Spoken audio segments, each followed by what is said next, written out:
You all alone now. Last man. You are Lone Ranger. Yes, Tano. I am a Lone Ranger. This American Western character invoked by President Donald Trump this week. After long resisting calls to wear a face mask in public, Trump now says he would wear one in certain situations, adding it makes him look like the Lone Ranger. On Thursday, he backed efforts by governors and local officials to get people back to the basics when it comes to containing the virus. That includes face coverings, social distancing, testing, and personal hygiene. Wash your hands. Earlier this month, Trump said some Americans wear masks to signal disapproval of him. Trump has not mandated people to wear face coverings, but his comment this week may reflect a small shift in tone. One of the things I think we can expect from the president is that he will do what he often attempts to do rhetorically, which is play both sides just enough to give himself some wiggle room. I'm not sure, though, with the staying power of the narrative of the pandemic, if that is going to work in this particular instance. The U.S. reported more than 52,000 new coronavirus cases on Wednesday, the largest single-day total since the start of the pandemic. With an 80% increase of new cases in the past 2 weeks, more Republican lawmakers have joined Democrats in urging Americans to wear masks. It's the single most important thing you can do, not only to protect yourself, but protect others until we get a vaccine. Put on the mask. It's not complicated. Unlike in some countries where masks are simply a health issue, Americans are politically divided. According to the latest Pew research, 76% of Democrats say they wear a mask in public compared to 53% of Republicans. Presumptive Democratic presidential nominee Joe Biden blames the president for this divide. The president gives no direction, and he pits us against one another. We can't continue like this. Half recovering and half getting worse. We can't continue. Half wearing masks and half rejecting science. Vice President Mike Pence has recently started wearing masks in public and encouraging their use. And White House officials continue to insist that Americans follow their local directives and make the best decision for their safety. Patsy Widakuswara, VOA News, Washington. This is AP News Minute. House Speaker Nancy Pelosi and Senate Minority Leader Chuck Schumer say President Trump needs to focus on reading intelligence briefings. Top Democrats and Republicans were briefed on reports that Russia paid militants in Afghanistan to attack U.S. forces. The White House says the president wasn't briefed earlier because the intelligence wasn't verified. Texas Governor Greg Abbott has ordered that masks be worn in public across most of the state.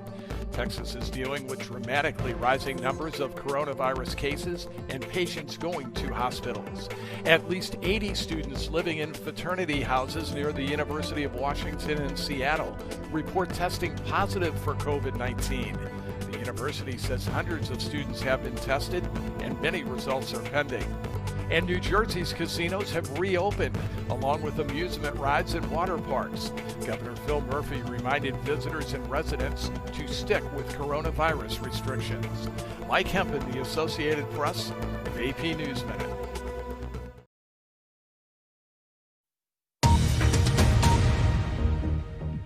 You're watching BBC World News with me, David Eads. The headlines. The UK government has announced it will remove quarantine restrictions for travellers to England if they're coming from lower-risk countries. Initially, the rules will apply to people travelling from Germany, France, Spain and Italy, but a list of more than 50 countries is due to be published later.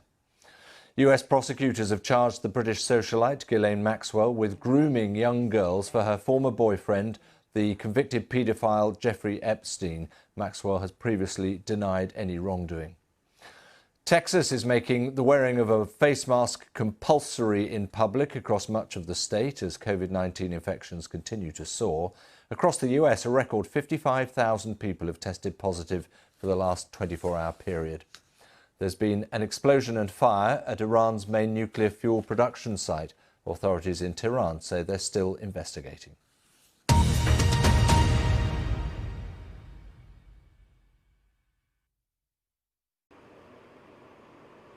Ghislaine Maxwell's home sits at the end of a narrow, half-mile dirt driveway. It's lined with no trespassing signs and barred by a padlocked metal fence. A stone stands near the gate with the words "tucked away." On Tuesday, Maxwell was arrested on charges she lured girls as young as 14 years old for the late and disgraced financier Jeffrey Epstein to sexually abuse. Maxwell had been hiding out in style since December. A listing of her Massachusetts home said it had cathedral ceilings, a floor-to-ceiling fieldstone fireplace, and a wall of glass overlooking the 156-acre property. After her arrest, the FBI scorned her choice of getaway spot, a home that officials say she purchased for $1 million in cash. We learned she had slithered away to a gorgeous property in New Hampshire, continuing to live a life of privilege while her victims live with the trauma inflicted upon them years ago.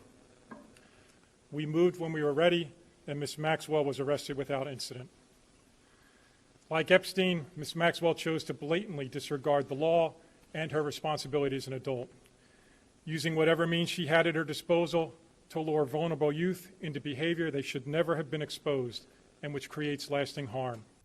Maxwell's home seems to have been secluded enough to keep her out of sight in Bradford, a small town of less than 2,000 people.